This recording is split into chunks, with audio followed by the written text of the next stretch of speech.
ಮಕ್ಕಳು ಚೆನ್ನಾಗಿ ಮಾಡ್ರಪ್ಪ ಅಂತ ಹೇಳಿ ಶಕ್ತಿ ಕಳಿಸ ಸಾರಿಗೆ ಅಂತ ಹೇಳಿಬಿಡ್ತೀರಿ, ಮುಗಿದೋಗ್ಬಿಡ್ತು.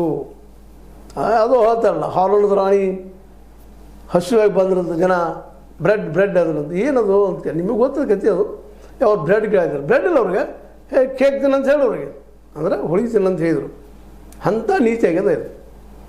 ಇಂಥ ಪರಿಸ್ಥಿತಿಯಲ್ಲೇ ಮನೆಯಲ್ಲಾಗಾದ ಮೂಲ ಉದ್ದೇಶವೂ ಹಾಳಾಗೋಯ್ತು, ಅದನ್ನು ಮನೆ ಕಳಿಸಂಗಾದ್ರು. ಜೊತೆಗೆ ಮೂಲತಃ ನಿಮ್ಮಲ್ಲೇ ಗಾಂಧಿ ವಿರೋಧಿ ಅದ, ಗೋಡ್ಸೆ ಪ್ರೀತಿ ಅದ, ಗಾಂಧಿ ಹೆಸರು ಅಳಿಸಂಗಾಯ್ತು. ಎಷ್ಟು ಪ್ಲಾನ್ ಮಾಡಿ ಹಾಕಿದ್ರಿ ಇದನ್ನೆಲ್ಲ. 125 ಅನ್ನುವಂಥದ್ದು ಮೇಲ್ಪದರದಲ್ಲಿ ಒಂದಿಷ್ಟು ಸಿಹಿ ಹಚ್ಚಿರಿ, ಒಳಗೆಲ್ಲ ಕಹಿನದ.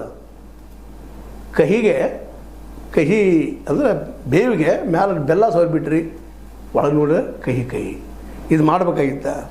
ಅದಕ್ಕಾಗಿ ಕಾಂಗ್ರೆಸ್ ಹೋರಾಟ ಮಾಡ್ತೀನಿ ಅದು ಇದು ಹೇಳ್ತಾ ಇದ್ದಾರೆ ಪಾಪ ಕಾಂಗ್ರೆಸ್ಸಿಗರು.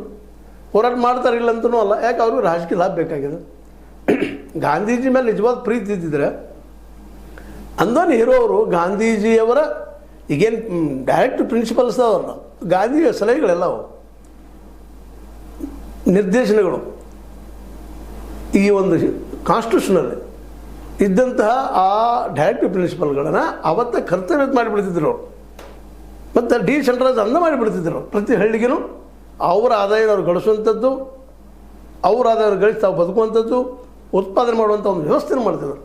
ಅವರೇ ಆಗ್ರಿ ರಷ್ಯಾದ ಪ್ರಭಾವಕ್ಕೆ ಒಳಗಾಗಿ, ಆವತ್ತಿನ USSR ರಾಷ್ಟ್ರದ ಪ್ರಭಾವಕ್ಕೆ ಒಳಗಾಗಿ ಮಿಕ್ಸ್ಡ್ ಎಕಾನಮಿ ತೊಗೊಂಬಂದು. ಮಿಕ್ಸ್ಡ್ ಗೊತ್ತದ್ರಿ, ಒಂದು ಕಡೆ ಏನಪ್ಪ ಅಂತಂದ್ರೆ ಖಾಸಗೀಕರಣ, ಇನ್ನೊಂದು ಕಡೆ ಈ ಒಂದು ಏನಪ್ಪ ಅಂತಂದ್ರೆ ಸರ್ಕಾರ ನಡೆಸ್ಕೊಳ್ಳುವಂಥ ಒಂದು ಉದ್ಯೋಗಗಳು ಅಂತಂದ್ರೆ ಕೇಂದ್ರ ಸರ್ಕಾರ ಅಥವಾ ರಾಜ್ಯ ಸರ್ಕಾರ ನಡೆಸ್ಕೊಂಡು